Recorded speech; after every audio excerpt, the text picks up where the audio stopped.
तब आगमे स्वर्गीय शांति हरारे उइला। तब आगमे अशांत हृदय शांति विराजिला। तुम बिना प्रभु के देई पारे शांति पृथ्वी रे। तुम बिना प्रभु के देई पारे शांति पृथ्वी रे। हे शांति राजन हेउ तुम बंधन। प्रिय श्रोता बंधु, प्रभु श्रीकृष्ण दयामय नाम रे आपनको शुभेच्छा। गत भागरे आमे देखिथिलु जे जो शिष्य माने समुद्रर लहड़ी रे विपदग्रस्त थिले, किपरि रात्रिर चतुर्थ प्रहर रे मध्य प्रभु श्रीकृष्ण सेमानको साहाय्य निमंते समुद्र उपरे चाली सेमानको पाखकु गले। प्रिय श्रोता, आपण की जीवनर घड़ी संधि मुहूर्त रे विभिन्न दुख अवसाद संकट रे पड़ी कौन करिवे ताहा जानती नहीं।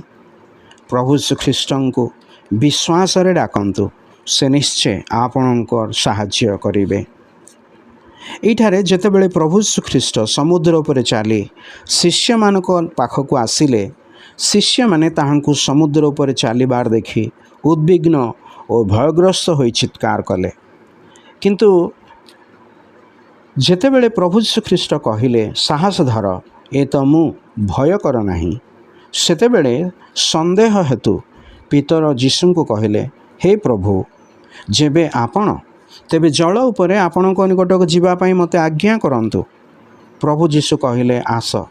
सेथिरे पितर नौकार ओल्हाई जल उपरे चाली जीशुंक निकटक किछि दूर गले।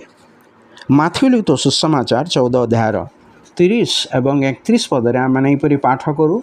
मात्र से अर्थात पितर पवन देखि भय कले, पुणी बुड़ी जाऊ जाऊ चित्कार करी कहिले, हे प्रभु, मते रक्षा करंतु।